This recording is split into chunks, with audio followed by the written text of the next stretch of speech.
Hi guys, आज के इस वीडियो में हम देखेंगे कि स्ट्रक्चर्स क्या होते हैं और इसके जो अगले लेक्चर्स आएंगे उनमें देखेंगे कि हम देखेंगे कि यूनियंस क्या होते हैं और इनम्स क्या होते हैं और ये तीनों का डिफरेंस क्या है वो भी हम देखेंगे।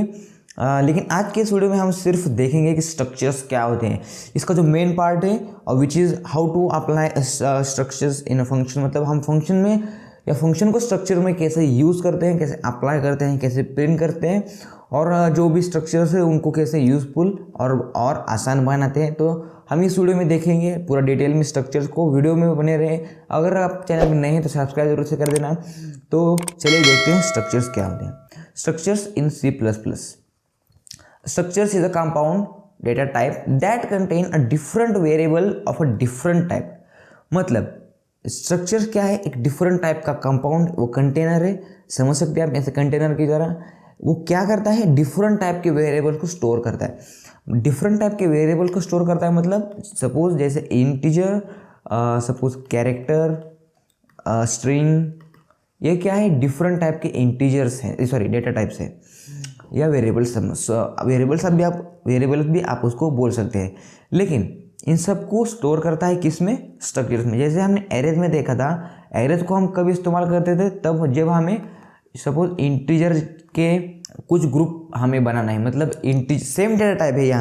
यहाँ पर हमने डिफरेंट नहीं बनाए, जैसे यहाँ पर बनाए इंटीजर, कैर और स्ट्रिंग। यहाँ पर सेम है, विच इज़ इंटीजर या विच इज़ कैर और विच इज़ स्ट्रिंग, कुछ भी हो सकता है। वहाँ पर हमने एरेज में क्या देखा था कि हम मतलब जो भी सेम डेटा टाइप है उनको यूज़ करके कैसे वैल्यूज़ को, मल्टीपल एलिमेंट्स को स्टोर कर सकते हैं। मतलब एक ही कैटेगरी है। मतलब अगर हमारे पास सपोज इंटीजर सपोज है 1 2 3 4 5 6 7 ऐसे इंटीजर्स हैं, इन सब को सेपरेटली डिक्लेयर करने की जगह हम क्या करते थे? एक एरे बनाते थे और उन एरेज में इन सब को स्टोर करते थे ताकि हमारा काम आसान हो सके। वैसे ही हमें स्ट्रक्चर्स में भी करना है, लेकिन स्ट्रक्चर में डिफरेंस क्या है? हम क्या करते थे? सेम डेटा टाइप के बनाते थे एरेज में। यहाँ पर स्ट्रक्चर्स में डिफरेंट टाइप के बनाने हो। आप भी सोचिए, अगर हमें सेम डेटा टाइप की नहीं तो डिफरेंट डेटा टाइप के अगर आपको कुछ वैल्यू स्टोर करनी है, तो इंटीजर टाइप के हो सकते हैं, वो स्ट्रिंग टाइप के हो सकते हैं या कैर टाइप के हो सकते हैं, वो कुछ भी डेटा टाइप में हो सकते हैं।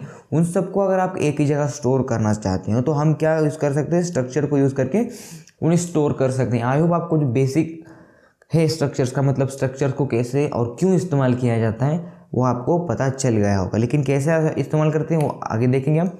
सपोज एक एग्जाम्पल की मदद से हम उसे समझने की कोशिश करते हैं स्ट्रक्चर को। If you want to store student details like student name, student roll number, student age, you have 2 ways to do it.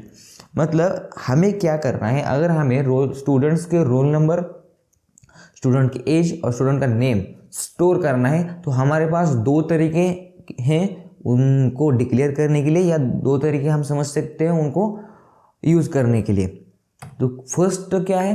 First one way is to create a different variable for each data type. मतलब each data, यहाँ पर जितने भी data हैं, suppose name है, यहाँ पर roll number है या एज है, इनके लिए हमें क्या करना है? सपोज नेम के लिए मैंने बनाया स्ट्रिंग, यहाँ पर मैंने स्टोर भी किया string name. Roll number integer में होता है, मैंने यहाँ पर इंटीजर लिखा और रोल नंबर, और एज भी इंटीजर में होती है, मैंने इंट को मतलब इंटीजर उसे बना दिया इंट एज। अब ये 3 डेटा टाइप मैंने जो बनाए हैं उन सबको अगर मुझे प्रिंट करना है तो मैं उसे प्रिंट करने के लिए भी 3 लाइन्स और लिखूंगा। मतलब यहाँ पर हमने वैल्यूज अगर सेट नहीं की, यहाँ पर सेट करते हैं वैल्यू पहले। सपोज अगर आपको उसको प्रिंट भी करना है तो यहाँ पर हमें सी आउट भी लगाना पड़ेगा। तो टोटल लाइन्स कितनी हो गई? 6, क्योंकि हमें इसको हर एक को प्रिंट करना है। अगर आपने एक ही लाइन में सबको प्रिंट किया तो इन दैट केस आपको 4 टू लाइन तो लिखनी पड़ेगी। ये तो बात है। मतलब आपको 4 to 6 लाइन लिखनी पड़ती है अगर आपको एक स्टूडेंट्स का डेटा मतलब बनाना है। तो मतलब अगर आपको एक स्टूडेंट का डेटा क्रिएट करना है तो आपको 4 to 6 लाइन का कोड लिखना पड़ता है। लेकिन क्या होगा यहाँ पर? जैसे क्या है ये, मतलब देखते हैं आगे। But the downfall of this approach is that if you want to store details of multiple students, in that case it is not feasible to create a separate set of variables for each student. मतलब अभी हमने जैसे देखा कि एक student का data हमें set करने के लिए 4 to 6 लाइन का कोड लिखना पड़ता है, लेकिन अगर आपको मल्टीपल स्टूडेंट्स का डेटा स्टोर करना हो तो इन दैट केस क्या आप 6 लाइन को या 4 लाइन्स को बार बार लिखेंगे? मतलब 6 लाइन्स हमें लिखनी है ऐसा मान के चल दें हम, और हमारे पास स्टूडेंट हैं सपोज 17 स्टूडेंट्स हैं, तो हमें क्या करना पड़ेगा? मतलब हमें अप्रोक्सीमेटली 420 लाइन्स का कोड लिखना पड़ेगा टू स्टोर 17 स्टूडेंट्स का डेटा। अगर आपको पूरे स्कूल का डेटा स्टोर करना है तो इन दैट केस एक कोड बहुत लंबा जाएगा और इसको स्टोर करने के लिए बहुत डेटा यूज़ होगा। इसलिए इन डेटा को मतलब आपको कोड लिखना ही पड़ता है, वो अलग बात है, लेकिन उसको स्टोर करने के लिए उसकी टाइम कॉम्प्लेक्सिटी बहुत हो जाएगी। इन सब से बचने के लिए स्ट्रक्चर को हम यूज़ करते हैं। इससे बचने के लिए हम क्या करेंगे? स्ट्रक्चर को यूज़ करेंगे। The second and the best way of doing it by creating a structure like this. मतलब सेकेंड जो तरीका है, हमने यहाँ पर क्या देखा? This is the first way, this is first way and this is the second way. जो सेकेंड वे है वो क्या है? Best way of doing and creating a structure like this. मतलब सेकंड जो तरीका है वो बहुत अच्छा है। कौन सा? क्रिएटिंग अ स्ट्रक्चर को क्रिएट करने का। आई होप आपको 100% क्लियर हो गया होगा कि स्ट्रक्चर्स का एप्लीकेशन क्या है एक्चुअल में। यहाँ पर हमने क्या किया है? स्ट्रक्चर मतलब देखते हैं हम इसे डायरेक्टली VS कोड में ही देखते हैं और समझते हैं उसे कैसे अप्लाई करते हैं। तो हम VS कोड में आ चुके हैं और मैंने यहाँ पर पहले से ही एज यूजुअल मतलब एक फाइल को सेव करके रखा है पहले से ही, ताकि हमारा टाइम वेस्ट ना हो। तो चलिए देखते हैं स्ट्रक्चर को कैसे बनाते हैं। यहाँ पर मैं क्या लिखता हूँ? सिर्फ स्ट्रक्ट मतलब SCR लिखा मैंने सिर्फ। तो मतलब VS कोड मुझे यूजर स्निपेट दे रहा है कि आपको क्या स्ट्रक्चर लिखना है। This is very interesting about VS code. मतलब ये बहुत अच्छा फीचर है VS कोड का, इसलिए मैं सजेस्ट करूँगा कि आप भी VS कोड को इंस्टॉल करके उसमें ही प्रैक्टिस करें। लेकिन जैसे मैं क्या करता हूँ? एंटर दबाता हूँ तो VS कोड मेरे लिए स्ट्रक्चर का जो सिंटैक्स है वो मुझे प्रिंट करके देता है ऑटोमेटिकली विथ सेमीकोलन। समझ में आ रहा है? लेकिन मैं यहाँ पर क्या लिखूँगा? मैं मैन्युअली टाइप करूँगा स्ट्रक्ट। आपको क्या करना है? स्टूडेंट नाम का एक स्ट्रक्चर बनाना है। आप कुछ भी नाम दे सकते हैं अपने हिसाब से। मैं क्या कर रहा हूँ? स्टूडेंट नाम का एक स्ट्रक्चर बना रहा हूँ। आपको कैसे करना है? स्ट्रक्चर बनाना है, आपको पहले लिखना है स्ट्रक्ट, उसके बाद जो भी नाम देना चाहते हैं आप मतलब उस स्ट्रक्चर का वो आपको देना है। यहाँ पर आप एक बात नोट करके लिखिए, अगर आपने वहाँ पर सेमीकोलन नहीं लगाया तो एरर आ जाएगा। तो आप यहाँ पर सेमीकोलन अगर नहीं लगाया तो यहाँ पर एरर आता है, आप देख सकते हैं एरर आ चुका है। लेकिन अगर जैसे ही मैं सेमीकोलन लगाता हूँ यहाँ पर से एरर चला जाएगा। आई होप आप समझ पा रहे होंगे कि हम स्ट्रक्चर को कैसे इस्तेमाल करते हैं। आपको सिंपली यहाँ पर स्ट्रक्ट लिखना है, जो भी नाम है आपके स्ट्रक्चर का वो आपको डिक्लेयर करना है, और यहाँ पर जो भी डेटा आप उसमें इनपुट में देना चाहते हैं वो आप यहाँ पर लिख सकते हैं। अगर मैं सपोज यहाँ पर हमने जैसा एग्जांपल में देखा था वही डेटा मैं ले रहा हूँ। हमें क्या करना था? नेम को प्रिंट करना था, तो मैं नेम के लिए स्ट्रिंग यूज़ करता हूँ। आप इसकी जगह कैरेक्टर यूज़ करके एक एरे भी क्रिएट कर सकते हैं, लेकिन आप स्ट्रिंग को भी यूज़ कर सकते हैं। तो मैं स्ट्रिंग को यूज़ करूँगा, और यहाँ पर हमने सेकंड जो देखा था वो रोल नंबर था, तो मैं यहाँ पर रोल नंबर डाल देता हूँ। मतलब वो भी क्या होगा? ऑब्वियसली वो इंटीजर में ही होगा। और यहाँ पर लास्ट वन इज़ एज। हमने सक्सेसफुली उसमें डेटा एंटर नहीं किया अभी, क्योंकि हमने सिर्फ उसे डिक्लेयर किया है, हमने उसे इनपुट में नहीं लिया। आपको उसे इनपुट में लेने के लिए क्या करना पड़ेगा? आप यहाँ पर देख सकते हैं जो मतलब फर्स्ट क्या है? स्ट्रिंग है, यहाँ पर इंटीजर है, यहाँ पर भी इंटीजर है। आपने अगर इंटीजर की जगह कैर भी लिया होता या कुछ भी लिया होता तो एरर नहीं देता। आप जितनी चाहे उतने डिफरेंट टाइप्स के डेटा को उसमें स्टोर कर सकते हैं। लेकिन एरेज में क्या होता था? एरेज में सिर्फ एक ही टाइप के, मतलब इंटीजर तो इंटीजर टाइप के सब इस्तेमाल होंगे, ऐसा हमें करना पड़ता था एरेज में। इसमें ऐसा नहीं है, आप कुछ भी मतलब मल्टीपल डेटा को आप इसमें स्टोर कर सकते हो। तो यहाँ पर हमने इसे इनपुट में लेने के लिए क्या करना पड़ेगा? हमें सबसे पहले एक ऑब्जेक्ट बनाना पड़ेगा। ऑब्जेक्ट बनाने के लिए जो भी आपने स्ट्रक्चर का नाम दिया है उसको आपको लिखना है, और जो भी आप उस ऑब्जेक्ट का नाम देना चाहते हैं वो आप दे सकते हैं। और उसके बाद आप यहाँ पर क्या कर सकते हैं? मल्टीपल देखते हैं। पहले फर्स्ट एक ऑब्जेक्ट को क्रिएट करके देखते हैं। यहाँ पर आपको क्या लिखना है, एस डॉट लिखना है। जैसे यहाँ पर देख सकते हैं आप, जैसे ही मैं एस डॉट लिखूंगा तो वीएस कोड मुझे अब अभी भी सजेशन दे रहा है कि आपको एज इस्तेमाल करनी है, नेम इस्तेमाल करना है, रोल नंबर इस्तेमाल करना है। यहाँ पर हम देखते हैं कैसे इसे प्रिंट कर दें। यहाँ पर हमें क्या लिखना है, एस डॉट, यहाँ पर देख सकते हैं जैसे मैं एस डॉट लिखूंगा तो वीएस कोड मुझे सजेशन दे रहा है आपको एज करना है, मतलब एज को प्रिंट करना है, नेम को प्रिंट करना है या रोल नंबर को प्रिंट करना है। हमें क्या करना है, नेम को प्रिंट करना है, तो हम यहाँ पर नेम लिखेंगे और उसमें आपको वैल्यू असाइन करनी है कुछ भी, आप कुछ भी एग्जाम्पल ले सकते हैं, आपकी मर्जी है। हमने क्या किया, नेम उसमें स्टोर कर दिया और इसके बाद आपको क्या करना है, एज को डिक्लेयर कर देना है विच इज सपोज 16। उसके बाद क्या है आता है, रोल नंबर। रोल नंबर क्या मैं डालता हूँ 36 सपोज। और जैसे ही मैं इसे रन करूंगा तो कुछ भी नहीं होगा। क्यों कुछ भी नहीं होगा, क्योंकि हमने उसे प्रिंट ही नहीं किया। हमने फर्स्ट क्या किया, उसे इनिशियलाइज किया और डिक्लेयर किया, उसमें वैल्यूज को असाइन कर दिया यूजिंग और क्रिएटिंग ऑब्जेक्ट, लेकिन हमने उसे प्रिंट नहीं किया। तो उसे प्रिंट करने के लिए आपको उसे सी आउट लिखना पड़ेगा और उसे एस डॉट सपोज नेम, और यहाँ पर मैं क्या करता हूँ उसको कॉपी कर देता हूँ ताकि यहाँ पर हमें क्या लिखना है, सेकंड इज एज और थर्ड इज रोल नंबर। और जैसे ही मैं अब उसे रन करूंगा तो आप देख सकते हैं शुभम 16 और 36 ये प्रिंट होके आ चुका है, जो भी हमने यहाँ पर डिटेल्स को एंटर किया था। लेकिन इस केस में भी इतना ये विजिबल नहीं है, इतना ये आप समझ सकते हैं कि आपको इस कोड को भी बार बार लिखना पड़ता है। लेकिन इससे भी एक अच्छा तरीका है, this is the standard way to declare मतलब सॉरी टू स्टोर और टू प्रिंट स्ट्रक्चर। लेकिन उससे भी एक आसान तरीका है, अगर आपको फॉर लूप आता है तो, और आपको एरेज को कैसे डिक्लेयर करते हैं या इनिशियलाइज करते हैं वो आता है। मैंने मतलब यहाँ पर आप देख सकते हैं कि यहाँ पर सिर्फ एक स्टूडेंट था, इसलिए मैंने यहाँ पर उसे आसानी से प्रिंट कर दिया। लेकिन यहाँ पर आप क्या कर सकते हैं, एक और बात मैं बताना भूल गया, यहाँ पर आप S1 और S2 लगाकर, मतलब है अगर जैसे मैं इसे करता हूँ तो क्या होगा, इस केस में 2 ऑब्जेक्ट्स क्रिएट हो गए। यहाँ पर मैं अगर S3 लिखूंगा तो 3 ऑब्जेक्ट्स क्रिएट हो गए।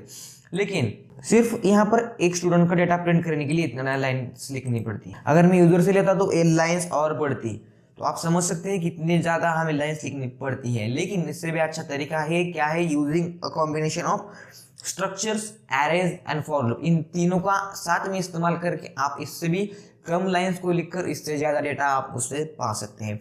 इन केस अगर मुझे सपोज 1000 स्टूडेंट का डेटा प्रिंट करना है या 17 स्टूडेंट का डेटा प्रिंट करना है, तो हमें इन लाइन्स को 17 बार या 1000 बार लिखना पड़ता।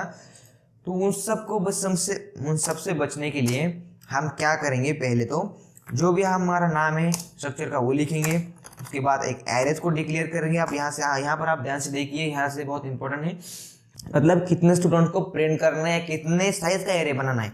सपोज मैं डाल देता हूँ 4, मतलब हमें क्या करना है, 4 साइज का एरे बनाना है, मतलब 4 स्टूडेंट का डेटा इसमें स्टोर हो सकता है। आप जितने चाहे उतने, यहाँ पर अगर आपने 4000 या 400 कुछ भी जो भी लिखा है वो डेटा उसमें प्रिंट हो जाएगा। ऐसा कोई नहीं है कि आपको उसे अलग से भी बताना पड़ेगा। यहाँ पर आपको क्या लिखना है, बाद में यहाँ पर आपको लिखना है इंटीजर, या यहाँ पर क्या करना है, फॉर लूप लगा रहा हूँ। अगर आपको नहीं पता कि फॉर लूप कैसे बनाते हैं या कैसे डिक्लेयर करते हैं, तो आप पिछले लेक्चर्स में जाकर उन्हें सीख सकते हैं, क्योंकि जो बेसिक कंसेप्ट वही होते हैं जो हमें आगे जाकर इस्तेमाल करने पड़ते हैं। यहाँ हमें क्या लिखना है, एरे डॉट, मतलब हमें पहले क्या करना है, नेम को मतलब सीन करना है ना, यहाँ पर हमें सीन भी लिखना पड़ेगा। सीन, जैसे ही मैं इसे सीन लिखूंगा तो क्या होगा, मतलब 4 टाइम्स एक कॉल होगा और 4 टाइम्स ये इनपुट में आ जाएगा। ये मैं यहाँ पर एज और रोल नंबर के लिए भी उसे कर देता हूँ। यहाँ पर हमें क्या लिखना है, सेकंड इज एज और थर्ड इज रोल नंबर। और मैं यहाँ पर क्या कर देता हूँ, रन करके देखता हूँ। और जैसे ही मैंने इसे रन किया तो ये प्रिंट तो हो रहा है, मतलब एक इनपुट में ले रहा है, लेकिन यूजर को पता ही नहीं चल रहा नेम एंटर करनी है या एज एंटर करना है या रोल नंबर एंटर करना है। तो इस केस में क्या करेंगे हम, इस केस में हम डालेंगे सिंपली यहाँ पर सी आउट, एक मैसेज डालेंगे सिंपली नेम इक्वल टू, और इसको हम क्या कर देंगे, मतलब यहाँ पर हम डालेंगे एंटर नेम। यहाँ पर हम इसे कॉपी करके सब जगह प्रिंट कर देंगे। और यहाँ पर डालेंगे एज, यहाँ पर डालेंगे हम रोल नंबर। यहाँ पर आप देख सकते हैं मैंने क्या किया है, रोल नंबर और सॉरी नेम को और एज को और रोल नंबर को प्रिंट कर दिया है। तो चलिए देखते हैं उसे रन करके आप क्या होता है। जैसे मैं ऐसे करूंगा तो यहाँ पर फर्स्ट मैसेज आता है, एंटर नेम में कुछ डाल देता हूँ, एंटर एज।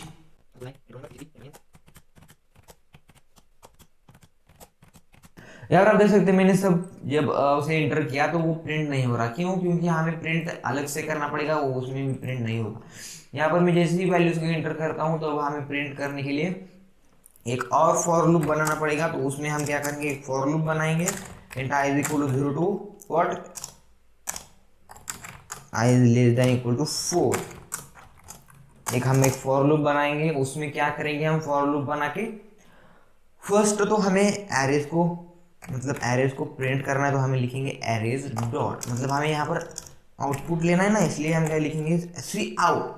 हमने यहाँ पर क्या लिखा था, सी इन लिखा था। क्यों? क्योंकि इस केस में हमें यूजर से इनपुट लेना था, इस केस में हमें सी आउट लिखना पड़ रहा है। क्यों? क्योंकि हमको इस केस में यूजर से इनपुट लेना है। मैं क्या कर देता हूँ, इसको ही कॉपी करके यहाँ पेस्ट करके यहाँ पर लिखता हूँ नेम।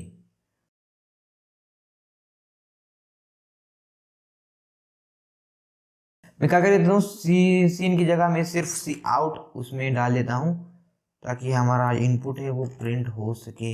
चलिए 4 टाइम्स हम रन करके देखते हैं।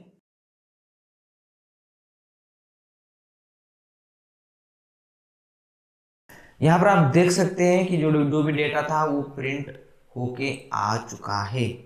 आई होप आपको ये समझ में आया होगा कि कैसे डेटा को प्रिंट करते हैं और कैसे डेटा को इनपुट में लेते हैं। एक इससे भी अच्छा तरीका है, वो कौन सा है, बाय यूजिंग अ फंक्शंस। मतलब हम फंक्शन को कैसे, जो आपका मेन टॉपिक है वो क्या है, हम फंक्शन को कैसे यूज कर सकते हैं। तो चलिए देखते हैं फंक्शन को यूज कैसे करते हैं स्ट्रक्चर्स में। अगर आपने फंक्शंस की प्लेलिस्ट नहीं देखी, मतलब फंक्शन के लेक्चर नहीं देखे, तो जरूर से देखें, मैं डिस्क्रिप्शन में लिंक दे रहा हूँ। तो लिखते हैं, फर्स्ट हमें लिखना है वाइड। वाइड क्यों लिखना है, यहाँ पर मैं चाहता हूँ कि मेरा जो फंक्शन है वो कुछ भी रिटर्न ना करे, तो मैं यहाँ पर वाइड लिखता हूँ। आई होप आपको ये पता होगा कि अगर आप वाइड लिखते हैं तो आपका जो फंक्शन है वो कुछ भी रिटर्न नहीं करता। अगर नहीं पता तो आपने पिछले लेक्चर्स मिस किए हैं, तो जरूर से देखिए पिछले लेक्चर्स, ताकि आपको सब समझ में आ सके। यहाँ पर हमें क्या करना है, प्रिंट नाम का एक फंक्शन बनाना है, जैसे हम नॉर्मली बनाते हैं। तो आप मैंने यहाँ पर जो लिखा वाइड प्रिंट और जो ऐसे बनाए हैं, अगर आपको नहीं पता चल रहा है कि कैसे मैंने क्यूब बनाया और कैसे बनाया, तो ज़रूर से आपने पिछले लेक्चर्स को मिस किया होगा, तो पहले पिछले लेक्चर्स देख के आए, तभी आपको समझ में आ जाएगा। यहाँ पर हम क्या करेंगे, इस सब को कॉपी करेंगे, क्योंकि इस मतलब हमने फॉर लूप लगा के उसको प्रिंट किया, या फंक्शन को यूज किया, मतलब फंक्शन को यूज करके उससे प्रिंट किया, अल्टीमेटली आपको उसे ही प्रिंट करना है। तो यहाँ पर हम फंक्शन क्रिएट करेंगे, और मैं फंक्शन बना इसलिए रहा हूँ ताकि जो हमने यहाँ पर लिखा है इसको मुझे बार बार लिखना ना पड़े, इसलिए मैं जब चाहे जहाँ चाहे उस फंक्शन को कॉल कर सकता हूँ। इसलिए मैं क्या करूँगा, फंक्शंस को क्रिएट करूँगा। यहाँ पर जो एरेस नहीं यूज करें हम, तो यहाँ पर मैं एरेस को हटा देता हूँ, और यहाँ पर मैंने एंडल लगाया उसको हटा देता हूँ, ताकि हमारा डेटा है वो अच्छे से दिखे। आई होप, अगर मैंने इसको क्या किया है अभी, इसको मैं हटा देता हूँ, क्योंकि हम क्या करेंगे, इसकी मदद से क्या होगा, इसकी मदद से डेटा इनपुट में जाएगा और इस फंक्शन की मदद से डेटा आउटपुट में आएगा। और लेकिन हमने अगर आप अभी कॉल किया तो वो कुछ भी नहीं होगा, क्योंकि हमने इस फंक्शन को कॉल नहीं किया। तो फंक्शन को कॉल करने के लिए हमें एक और बार फॉर लूप लगाना है। क्यों?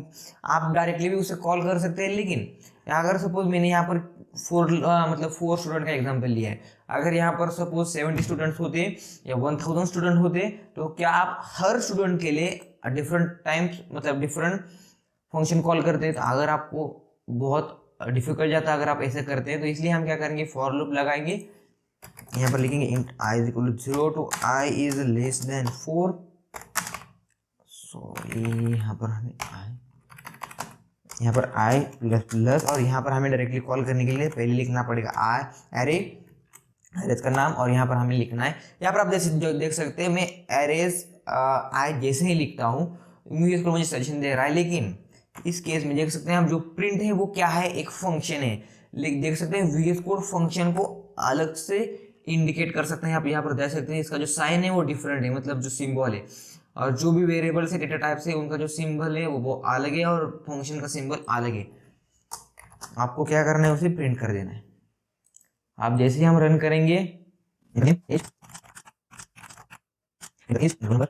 यहाँ पर आप देख सकते हैं सारा डेटा जो है वो प्रिंट होके आ चुका है। अब ये जो डेटा हमने प्रिंट किया वो डेटा हमने एक फंक्शन की मदद से प्रिंट किया है। उससे पहले अगले लेक्चर में हम देखेंगे कि यूनियन क्या होता है और यूनियन को कैसे इस्तेमाल करते हैं। आई होप इन जो लेक्चर्स हैं आपको यूजफुल रहे होंगे। अगर वीडियो पसंद आए हो तो लाइक शेयर एंड सब्सक्राइब। हम मिलते हैं इसका नेक्स्ट वीडियो में, तब तक के लिए कोडिंग करते रहे और सीखते रहे। जय हिंद।